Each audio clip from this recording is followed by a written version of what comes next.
So the Americans are more interested in a transgender, homosexual agenda around the world.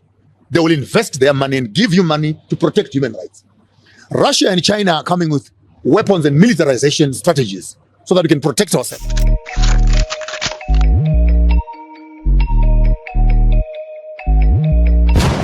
Of the Americans. Let me even throw it on the west side. America right now comes to Tanzania, comes to Ghana, comes to Zambia with 16 million.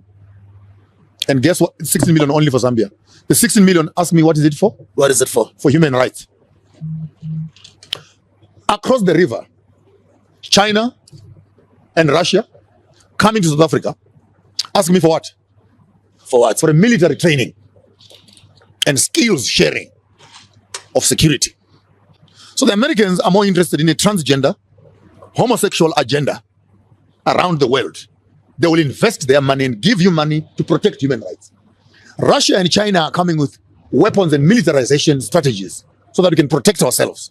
So I want to say this very loud and clear to the Americans. Continue on your transgender agenda. Stay there. Leave us to do politics on the other side.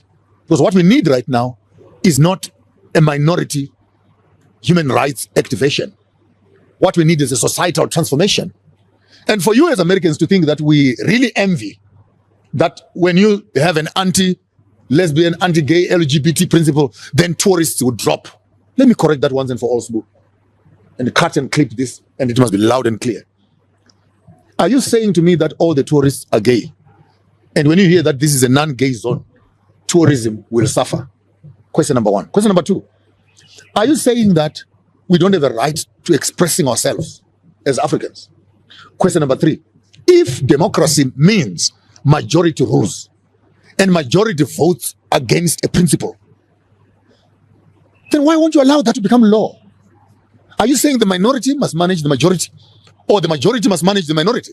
Then if that whole ideology is wrong, then take democracy in a nice black dustbin bag and throw it outside. Because what you are telling us is by the people, for the people, with the people, and all those slogans you hear, what democracy represents. If we are 10 in the room and 9 people say no, and one person says yes, democracy says you go with the majority. So if we say we want to make Africa democratic, and the demographics of our democracy says no, then why do you philosophically want to manipulate the will of the majority to favor the will of the minority? Then this is where it really gets confusing to me. Because you're selling me one thing on one. I understand this democracy because it is based on the principle 1, 2, 3, 4, 5. When it comes to practice, no, you can't practice it like that. Then what do you want?